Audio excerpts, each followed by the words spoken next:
Hello and welcome to another analysis behind the news, where we provide the perspective that you can use to help save American liberty and independence.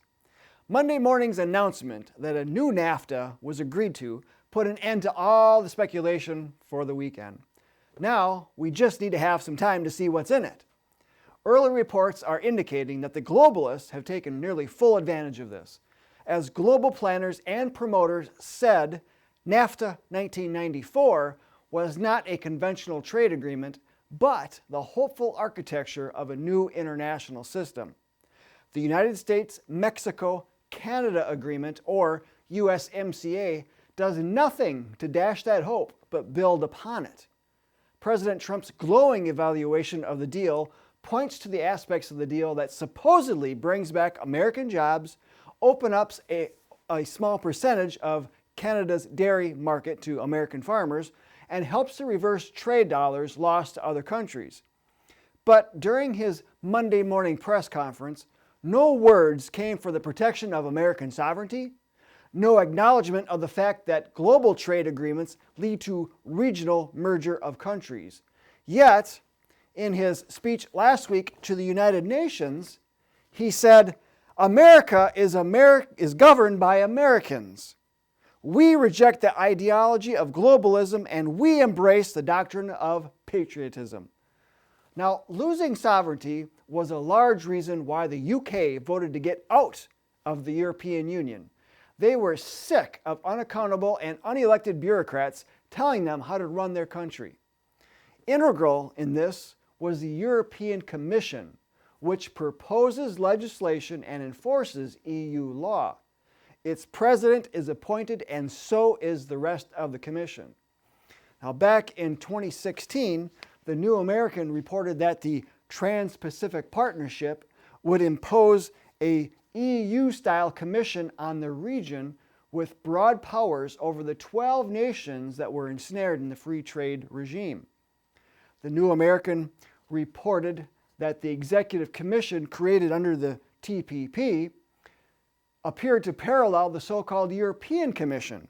It states, "It is the Commission in the EU which functions as the executive, which calls all the shots and really has the political control in the EU scheme of things."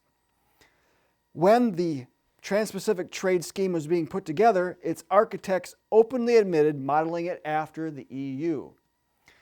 So here is something that's interesting. Open up to Chapter 30 of the USMCA, and it's titled Administrative and Institutional Provisions. It immediately announces the establishment of the Free Trade Commission. The commission has at least 7 functions, but is referred to multiple times throughout the agreement. It also establishes a permanent secretariat in each nation that is supported by the commission. Now, in Chapter 10, under the heading of Trade Remedies, various panels are referred to, including binational panels, to handle disputes made up of judges and lawyers, which are unelected and unaccountable to Americans. USMCA also establishes the Labor Council, the Environment Committee to liaison with the Commission for Environmental Cooperation, which is a trilateral agreement that was a side agreement to NAFTA 1994. And it establishes a Committee on Intellectual Property Rights in Chapter 20, a Committee on Transportation Services, and a Professional Services Working Group, both in Chapter 15. And folks, we're just scratching the surface here. We've looked at this for just mere couple of hours. It's clear that this new NAFTA agreement does nothing to extract us from the international hierarchy of merging countries into a new world order. Folks, that actually makes it worse by further embroiling us into the clutches of globalism.